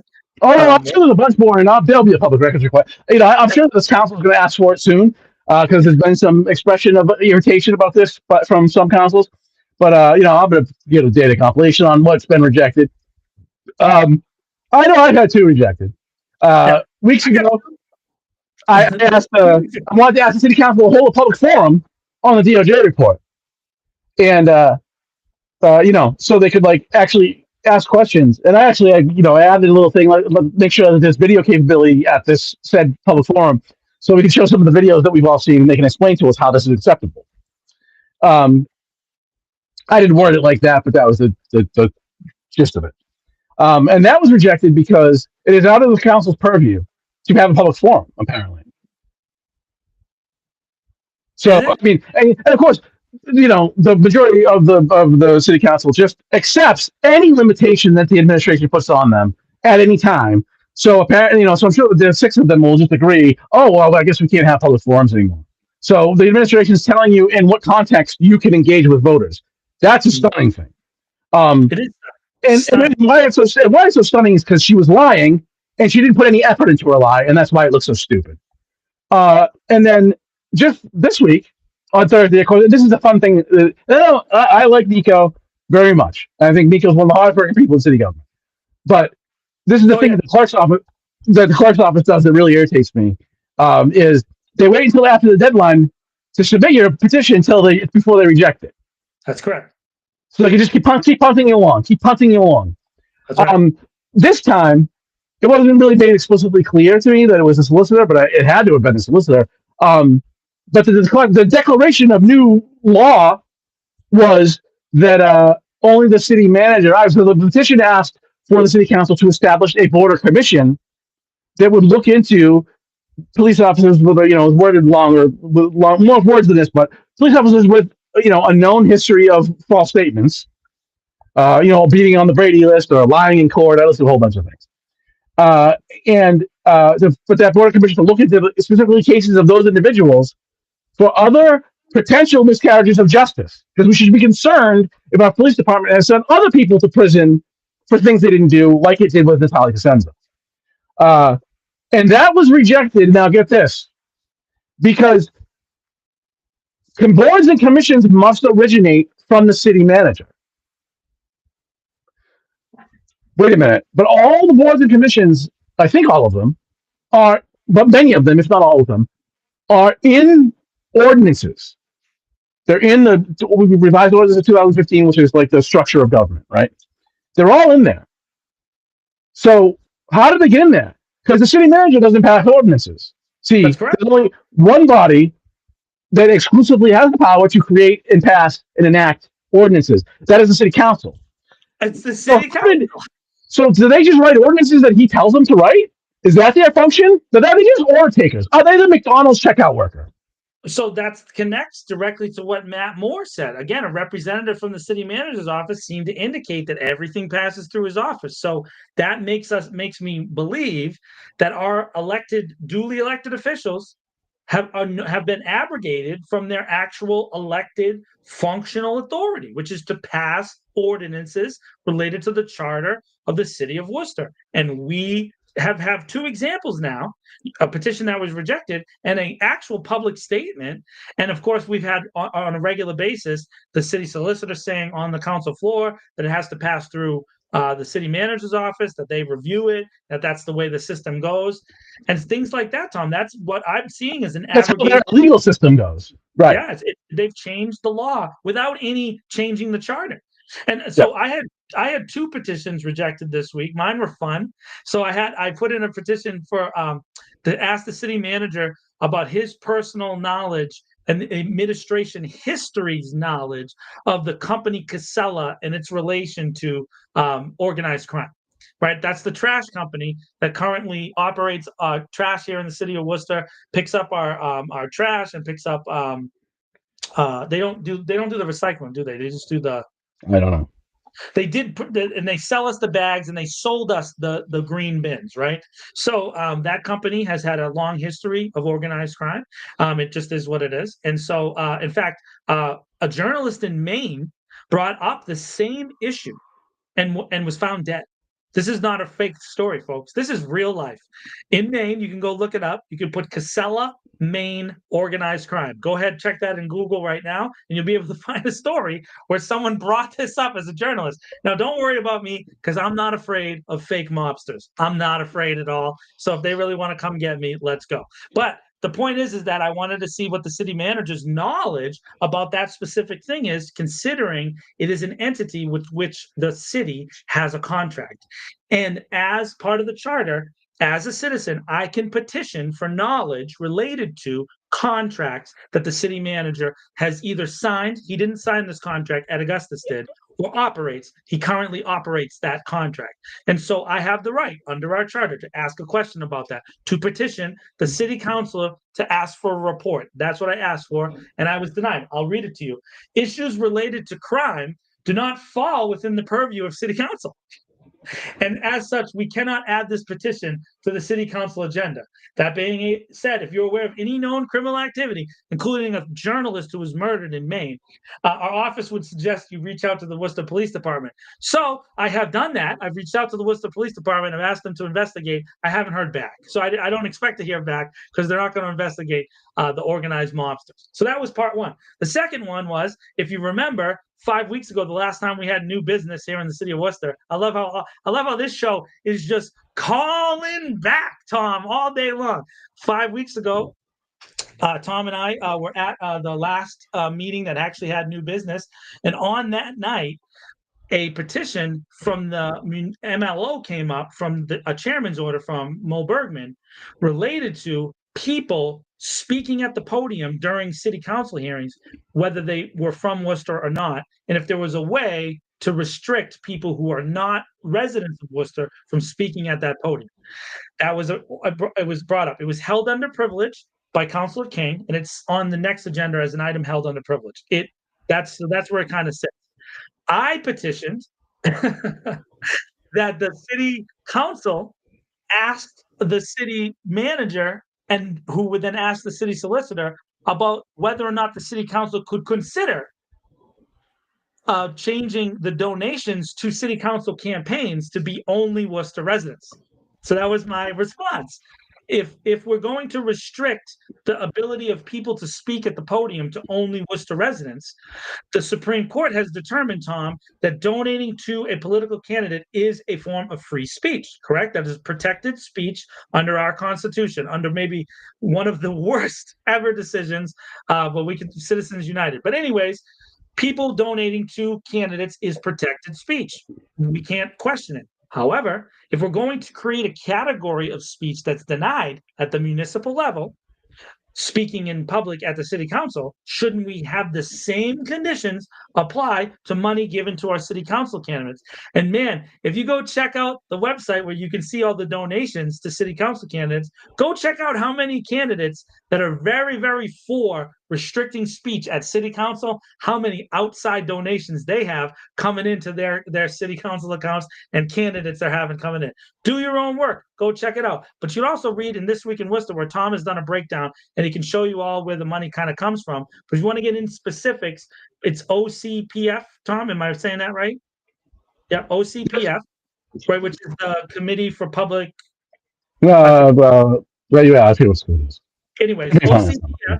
You can go through the state's website. You can look up candidates and the money that goes to them, and you can see for yourself that candidates who are for this idea are accepting money from outside the city of Worcester. So they're not willing to hear someone who might work only in the city of Worcester or own a business in the city of Worcester. They don't want to hear that at the podium, but they will take their money. And I just want to add that if you do that, if you do go to that website, and you are going to like screenshot something about a donation in somebody's name, be a human being and redact their address, because when you transfer something from a place where it's less likely to be viewed to a place that's more likely to be viewed, that's still doxing. Yeah, we don't want. And don't dox, because only scumbags dox people. Yeah, I agree with that. And let me point it out this way, Tom. I'm not for taking away the ability of someone to give to a political candidate. I'm not against that. I would say that I am against them denying someone who works or owns a business in the city of Worcester from accessing the podium, or an expert that may be called by a city councilor who doesn't live in the city of Worcester. I would like people to speak if it's related to our city business, even if they don't happen to live here. And I think that's really important, and because our city is very much a commuter city. People come through here all the time, but a ton of business owners live outside the city of Worcester. And so I would think that that's an important thing. A lot of property owners live outside of the city of Worcester. I want to be able to call them, to have city councilors call them to question them. Not just. But that would require commitment from committees to do any work. There'll be a lot of work that they would have to do, and a lot of willingness to do it. So I'm not asking you to take a look at any particular candidate. I'm saying, in the aggregate, look at the way our city government is functioning.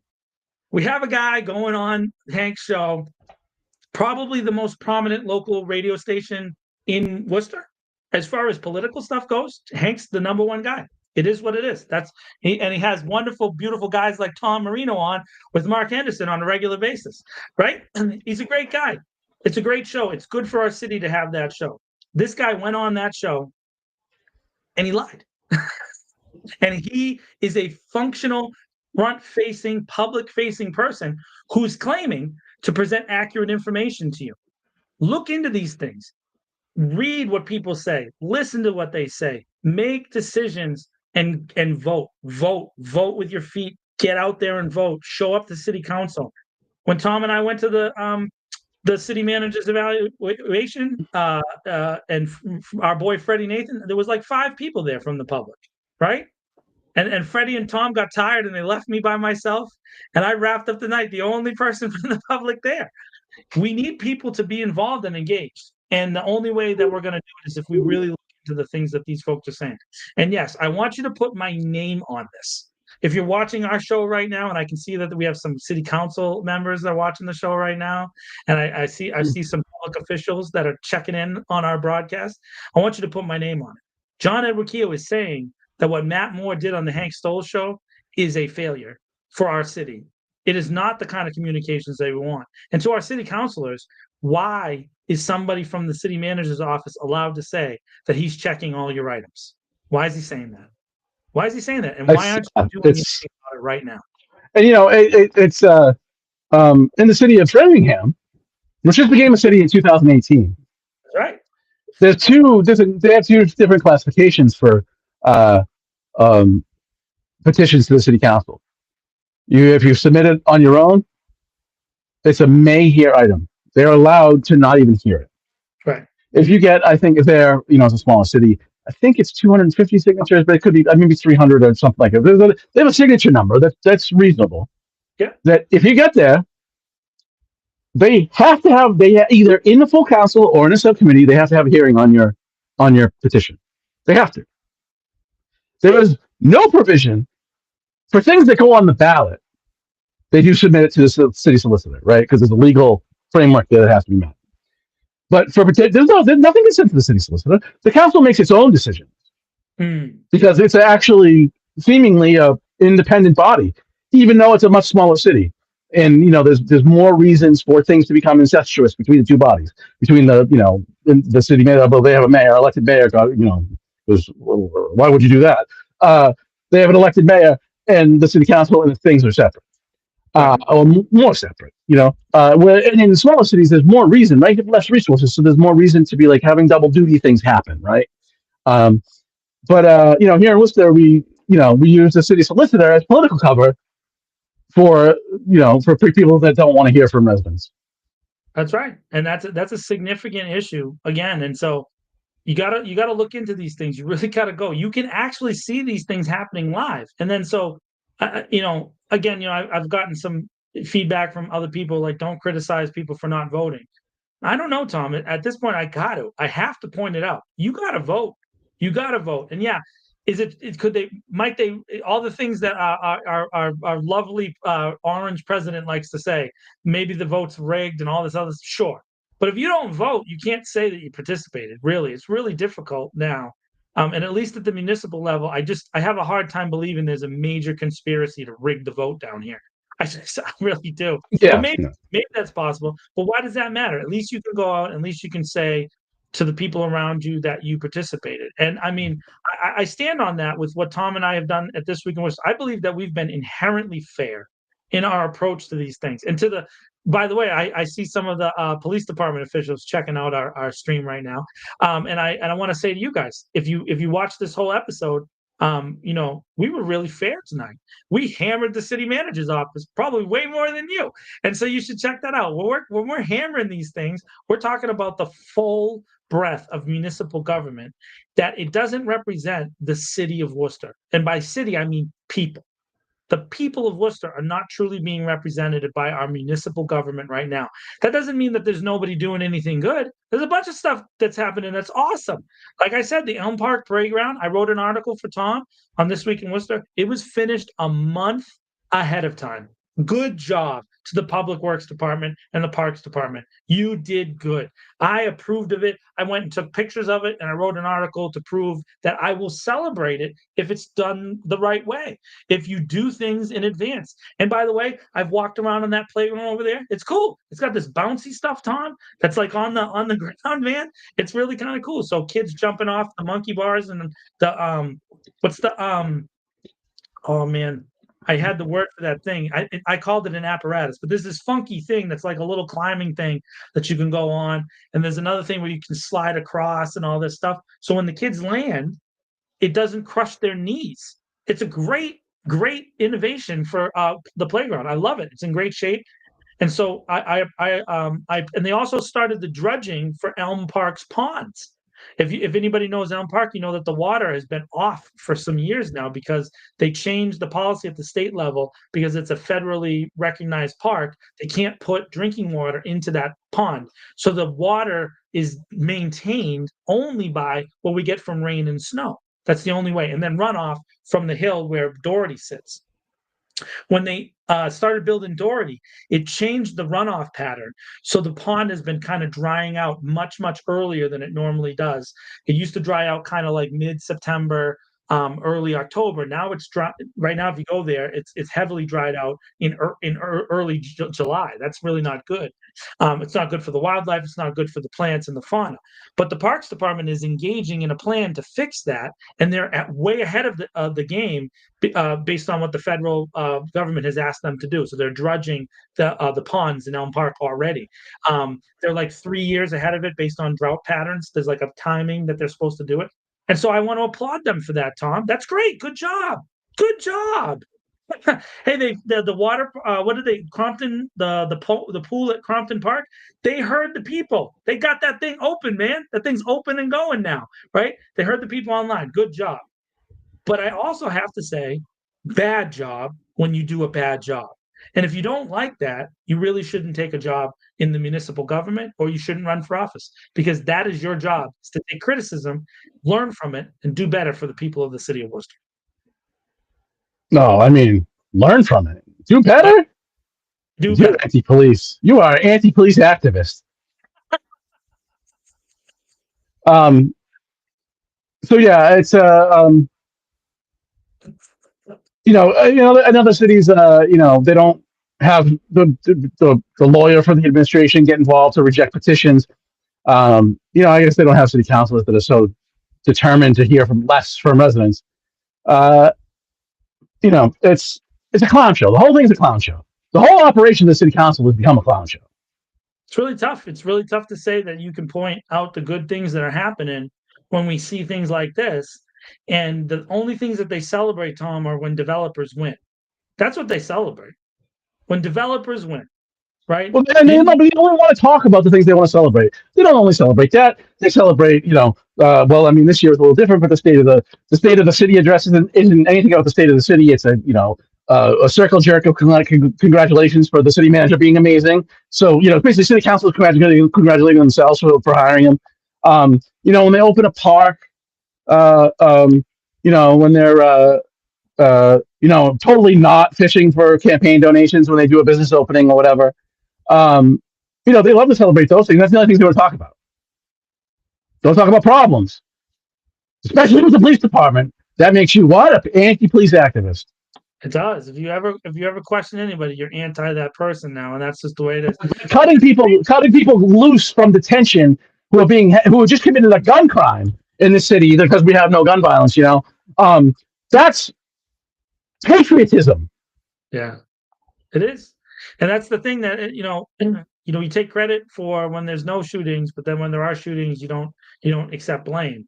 It's really difficult to really look at the city government as it's structured right now from the outsider's perspective. I get it when people think things are going well, Tom.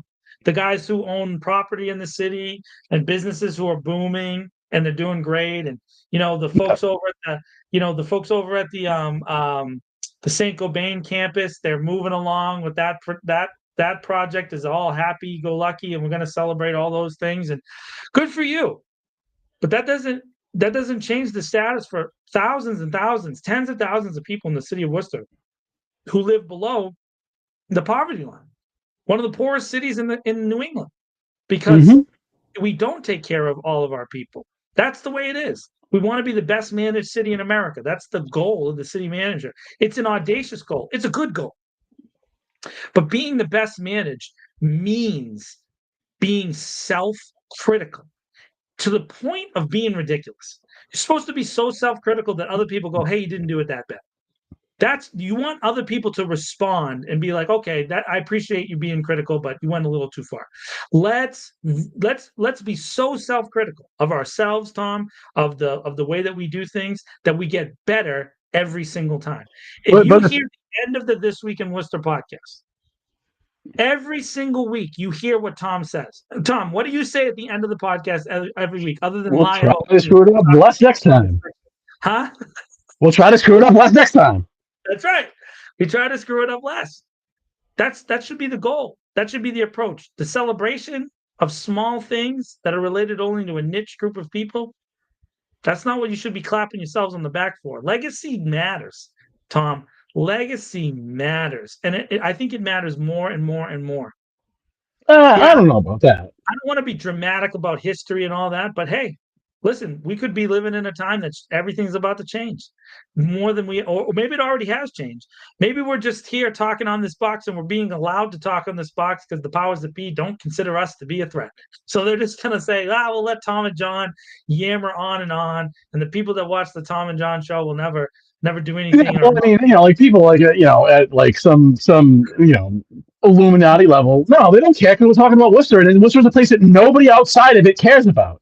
Yet somehow the DOJ cooked up some conspiracy theory to investigate the police department, even though nobody cares about this place. That's right. Joe Biden cared so much about the city of Worcester. He cooked up. Yep. He wanted you bad. The bluest of blue cities. He wanted you bad, guys. Yep. He was really the Catholic president was really concerned about that Protestant priest you beat up for no reason. There's been like one Republican for like 75 years. And that's the city they chose to go after. That's right. Not Holden, Worcester. Because the careerists, even in the civil rights division, careerists at the Department of Justice are super lefties. Yeah, big time, super. Yeah, because they're all like flying Soviet flags and shit. I mean, they're super to the left. Dude, lifetime prosecutors, they love the Democrats. They're super. You know what I mean? We got a governor. What are you talking about? Governor Healy. She's a prosecutor, right? Anyway, so yeah, the big news of the week. The big news of the week is the city council is going to finally take up new business after 5 weeks. Hope to see you all there Tuesday night. Protesters, though, because they interrupted, they're the Antichrist.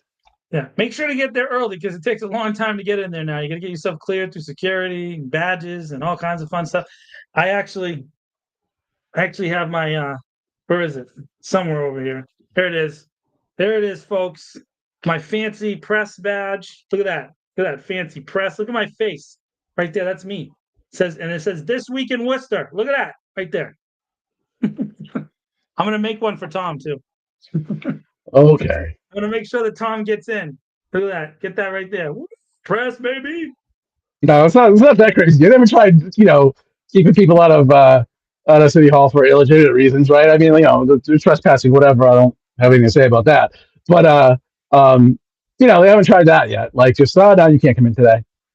Yeah. I mean, maybe they will. Who knows? I mean, who knows? We'll see what happens. You know what I mean? I did notice that. Deny residents of the city the ability to petition their government for reasons that make no sense and have no legal basis to them whatsoever. So, who knows what they'll do? So, if they do completely reduce the amount of people that are allowed to talk and they really hold that tight half an hour thing, it's going to reduce the time that the city councils have to work listening to public people talk. So, of course, Tom, we know that our city council is committed to spending that extra 30 minutes that they're saving, that extra hour that they're saving, debating in fullness all of the items on the agenda, right? Of course. Right? No, listen, why are you trying to torture them by keeping, it's only, they only want to show up to work when it's convenient to say somebody else doesn't want to show up to work. Otherwise, they don't really want to do anything. It's just great. It truly is. Somebody else doesn't show up to work though. Woo! Are we going to talk about that nonstop for months upon months? Oh man. Talk about that more than our police department. Weird. I wonder if that's politically motivated at all. You know what time it is, Tom? You know what time it is? Is it time for police officers to stop campaigning while in office? I mean, while in uniform? No, okay. It's time for John's favorite part of the show. It's time for the number one rated section on any political podcast on a newspaper online that has the word Worcester in it. That is a fact. It is the number one section, the number one rated part of the This Week in Worcester podcast. We're dominating the field with this section, which is Tom's favorite things. Tom's favorite things. Each week I come up with something amazing to ask Tom about that is his favorite thing in a particular area. And we've done it all, Tom. We've done it all. We've done food, we've done music, we've done movies, we've done comedians, we've done best diners in the city of Worcester. We've done all kinds of amazing things. We continue to do amazing things. But tomorrow is the launch of Burning Down the House, a documentary about firefighters and about the state of firehouses in Massachusetts that I'll be producing for director Tommy J. Dwyer. And so I wanted to ask you, Tom, something that most kids growing up, they wanted to be like a firefighter or a police officer. So picking the fire department, right? What's your favorite part about the fire department? What's your favorite thing when it comes to the fire department? I want you to pretend for a moment, Tom Marino, that you are not a jaded journalist, that you're not a bitter, cynical, anti-police activist, that you are in fact a boy of 8, idealistic in the world. Well, first of all, I'm all those things, but I'm not an anti-police activist. The rest of them, no, I am. I'm absolutely am. Say cynical and jaded. I'm all those things. That's for sure. I mean, what's my favorite part of the fire department? Like, this thing is getting a little weird now. What part? I mean, the ladder that goes that extends is cool. That's pretty cool. Like that they, don't let us burn to death when our house is burning. That's my favorite part. That's pretty cool, right? Sean says the mustaches. The mustaches they do. Pretty cool mustaches. So what I found to be maybe my favorite part of this process of going through this with Dalmatians. Yeah, they do bring up Dalmatians, baby. Going through this process with Tommy is like the family atmosphere among the firefighters.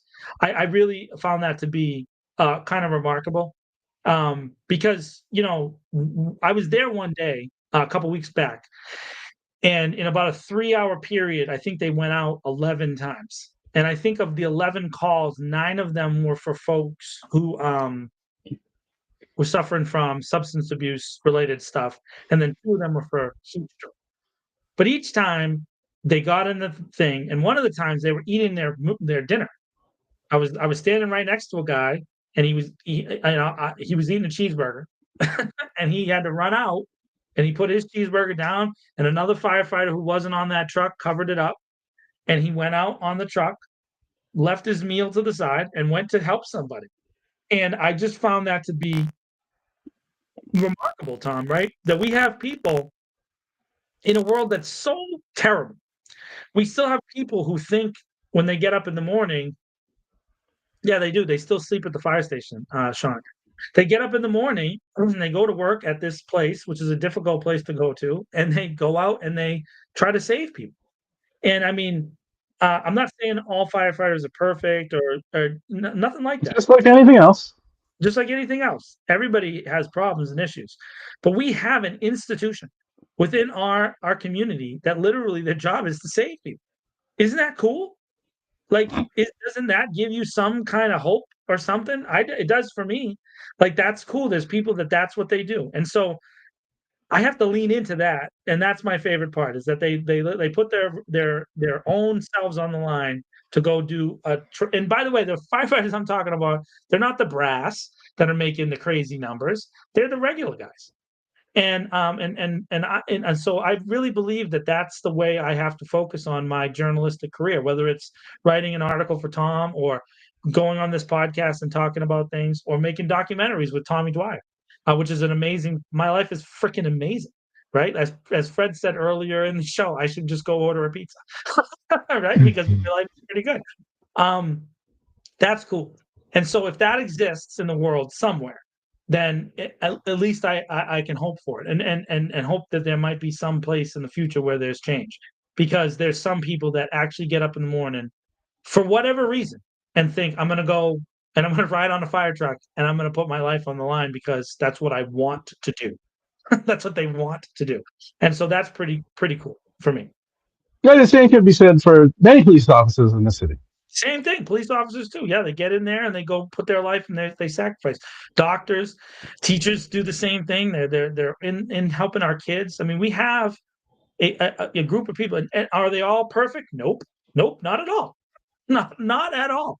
But you have to say something. And the reason I say that, Tom, is because, yep, deep down inside of me, there's a difference between public servant, as Eric Batista called himself in his self-evaluation time, public servant, and he clapped for all of his department heads and called them all public servants. There's a difference between those folks and firefighters. There's a difference. It's not the same thing. And it shouldn't be called the same thing, and it shouldn't be evaluated the same way. And that's why you need independent verification, and you need oversight, right? The police department and the fire department, two different things. They need to be oversighted differently. City manager needs to be oversighted differently. They can't all be in a catch-all situation. And we have to view them logically and think through it. And in this case, I celebrate the firefighters. And I hope that what we're doing with the documentary will bring a light to the things that we should as a society care about, which is that, yeah, they shouldn't have cracks in their floors and other things. And so there's some things, folks, that your taxpayer dollars are going to that are going to make you mad when you see this movie. And you see this movie, it's going to piss you off. And I hope it does. I hope it makes you motivated. But that's the same thing in a bunch of other things too. Same thing as for kids who are going to school that are poor, and for the way people are treated on the streets of our own country because they're brown or black, they get jacked up for no reason, right? Those are things that you should care about. So get out there and vote. Vote with your feet. Let this motivate you. I have a serious. We have a serious problem right now. I have a serious problem. What's that? You just violated the trust of this podcast and the public trust. What did I do? How did I do it? You used what you cherish so greatly, this segment on this show, and you just used it for shameless self-promotion. I am horrified. By the way, the entirety of This Week was the podcast, Tom, I will lay down, is shameless self-promotion. We are promoting the giant banner behind you week after week, This Week in Worcester, on a regular basis, because, I don't know, I think we have something to say, and maybe we have a place to say it on. So, yeah, it was shameless self-promotion. It's promoting the movie.